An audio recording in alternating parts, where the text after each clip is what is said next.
United States and Panama. Let's go to Atlanta, where we're joined by Alexis Nunez and Juancho Villaverde. He covers Panama for ESPN. Guys, great to have you with us. Juancho, why don't you give us the Panama side of things, maybe how they're approaching this game against the U.S., and then Alexis, also go ahead and give us the latest from the American camp. Hi, guys. It's great to join you. Panama has a lot of losing players for today. There's no Godoy, there's no Andrade, there's no Fidel, there's no Waterman, and now there's no Puma Rodriguez. He's maybe one of the best players Panama has right now. He's out of the tournament for an injury on his shoulder, and now they need to, some player has to pull up. Ismael Diaz, he needs to show up. Coco Carrasquilla needs to show leadership. And also Jose Cordova. He's a very interesting player. He's the back central of this team, and now he's the leader, not only of the central backs, leader of the team, Christensen said today at the press conference. I think Panama will be facing the game with the normal strategy, like 5-2-3, but I still have the doubt that maybe he's gonna join the show and the match with a 5-3-2, maybe with Welch joining Carrasquilla and Martinez in the midfield, and only Bárcenas and Fajardo at the top of the play. The back centrals and the defenders gonna be as the same as Uruguay, with Murillo, with Eric Davis, and Fariña, who made a great appearance, only in his fourth appearance with the national team. He's only 22 years old. He hasn't played in a big tournament, and he played against Darwin Núñez. He made a great presentation, and with Jose Cordova and Roderick Miller, that will be the starting line of Panama, with Cuti Mosquera, the goalkeeper.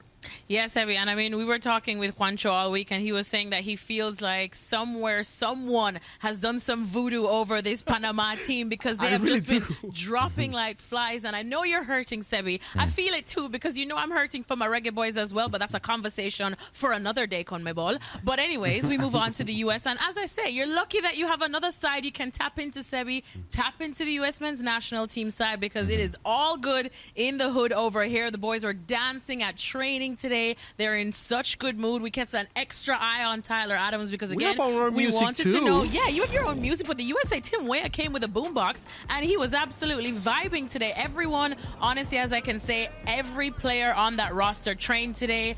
They look like they're in good spirits once more. They're definitely everybody's fate. We asked Gregg Berhalter as well about Tyler Adams, as you saw in that clip, and he says, look, Tyler is good to play. As we saw, he played 45. He's also managing minutes for Josh Sargent too. He says that, I'm trying to find the balance between listening to my players and understanding what they need, and obviously giving them an opportunity once they feel that they are good enough to play, but also listening to my medical staff, he said, because they're the ones, the doctors ultimately, that know. And he says, look, he's not trying to mess up anybody's return to their club season, and he's very aware that obviously people like Tyler have only had 3 appearances this year for Bournemouth, given that he's had that big injury that he's had to deal with. But overall, the USA just really, really in the best of spirits.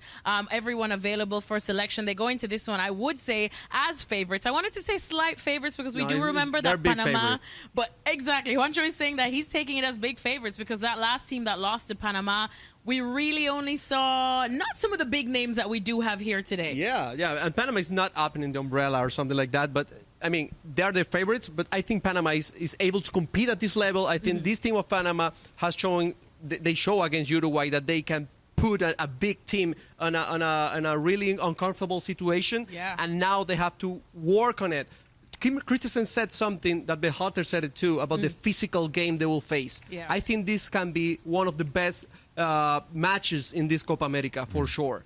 Yeah, Juancho was saying that the best match he thinks he's seen so far was just the one that we did just see with Venezuela and Mexico. But for the USA, like I said, not many concerns. The only thing that people were asking them about a lot today in the press conference was the state of the pitch, because we know what Argentina said. Emi Martinez saying that it was an absolute disaster. What did they say? But, Yunus Musa and Gregg Berhalter said they went out and they had a little look at it, and it looked good. Musa said it looks really moist, it looks wet, it looks, good from their first impression. So he's expecting the ball to move really fast and slick on it, but ultimately nobody's going to know how it plays until they go at kickoff tomorrow. But I think they're trying to play it nice, because it is home, and there was a lot of pressure, the fact that Atlanta is now the new home of U.S. soccer, so they can't make the city look bad. No, the city is going to look great. They also will have to debate But about the pitch, the training team of Panama, they told me regular, not good, regular. Oh, so you see whether we could take that, Sebi, as excuses already from Panama, or maybe we'll listen to the U.S. boys and say it's all good in the hood. Alexis, Juancho, great stuff. Juancho, great to have you with us here on Football Americas. Hopefully you guys can keep it peaceful, as Ale and I did today when Panama and the United States square off on Thursday. Look at that. There's Nothing a lot but of love. Nothing but love here on Football Americas. Guys, great to have you with us. Enjoy the game there tomorrow as the U.S. Faces off against Panama in Atlanta. As we take a look back at the U.S. starting 11 in the victory over Bolivia. Herc, do you think we might see any changes tomorrow? Yeah, I'd expect probably a change from Gregg Berhalter to Tyler Adams in the midfield. And the state of the field, he's stated many times about not trying to compromise their upcoming seasons. He's on a minutes count. You have to assume he will try to protect Tyler Adams. If he's protecting Tyler Adams, it's because he's injured. Well, but if he's I don't know. injured, He did the why same is he thing. playing? He did the same thing in the Nations League. That's the only thing, Ale, you know? But all I'm saying is, I understand the minutes count, but he only played 45 minutes the first game. I mean, how much more of a minute count do you want? You know, And it's also a disadvantage. That's a part-time for the team. player. It's a disadvantage for the team. You burn a sub. You have to make a change at the half. So that player might better be worth it. Right. So is he injured or is he not? Is he fit or is he not? Can he play or can he not? Playing this game that they're playing, honestly, in a competition of this magnitude, it's a little weird to me. If he's your guy, then play him. And if you wanna manage his minutes, then I understand. But it can't be 45 minutes at a time. At some point, you got to let this guy go. If he's ready to play. If he's not fit, then take him off, and then you move on with whoever you think is going to be the answer. Because otherwise, if he's not ready to play, why are you depending on him? Yeah, I'll tell you what. On this field, in Atlanta, Mercedes-Benz Stadium, there is no chance he's taking that chance. Ah. This is exactly what Gregg Berhalter is going to do. So he's not fully fit then? That's the thing. To Gregg Berhalter, he seems to think that he could only play so many minutes. Like he's trying to save Tyler Adams from himself. I am with you. Either he is available or he is not. But this is the game that Gregg Berhalter has played, and for quite some time. He did this in the Nations League semifinal. He did this in the Nations League final. He scored a golazo versus Mexico. You think he's going to keep him in? Out, buddy, because these guys want to keep you healthy. So while I agree with you, Ale, this is the formula Gregg Berhalter has shown us. What do you But think? then why would you play them then in the second half? And then if you don't need him, then he doesn't have to come in and you save him for the next game. But I feel like starting him and then wasting a sub at 45 minutes when he even himself said, I feel good, I'm fully fit, I can play.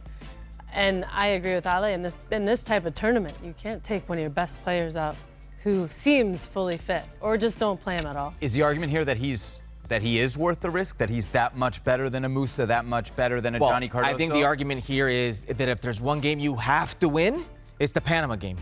You can lose the Uruguay game and still advance, but you have to win the Panama game if you want to advance. So you put all your marbles in that pot if you want to advance, and Tyler Adams definitely is an important player for the U.S. men's national team. But something tells me we're going to see a minutes count. So what, it'll be 60 from 45 to 60, or? That's a good question, but we're going to see it. What does the United States need to do differently, Ale, or better in this second game beyond the finishing? Because they created a ton of chances against Bolivia. Well, they have to make sure that they cut out some of the complacency and lack of attention to detail passing the ball out of the bag. And that is not just specific to the first game against Bolivia. I think this is sometimes symptomatic of this team, that they overdo this passing out of the bag. I suppose it's a way of playing, it's an idea, it's a narrative about this group. Don't invite or don't create problems for yourself when you don't have to. And at times, against a very poor Bolivia team, whenever there were some nervous moments, which there weren't many, it was because they were overplaying out of the back and turning the ball over. And you do that enough times, Panama then pushes their line forward, and now maybe there's a sense of belief that wasn't there before. I will ask the United States the same thing and the same questions that I asked of them against Bolivia. Dominant, thorough, no doubt performance. Stress-free, drama-free. That's how it should be. And if that's going to be the case, then your passing out of the back has to be cleaner than what it was in the first game. How confident are you in the U.S. to get the job done tomorrow against Panama? I am confident, but I do think that they need to limit the mistakes because Panama is going to put pressure on them immediately. They have to stay active. They have to stay confident. If the back line can minimize the mistakes. That gives the front six more opportunities to create, goal-scoring moments in the game. I think they have to come out with the same mentality, but be able to finish the ball and put it in the back of the net. So the scenarios are this, basically, U.S. win, Uruguay win, U.S. are good. Clinched already going through. The question is just first or second. Got to take care of business first against Panama on Thursday.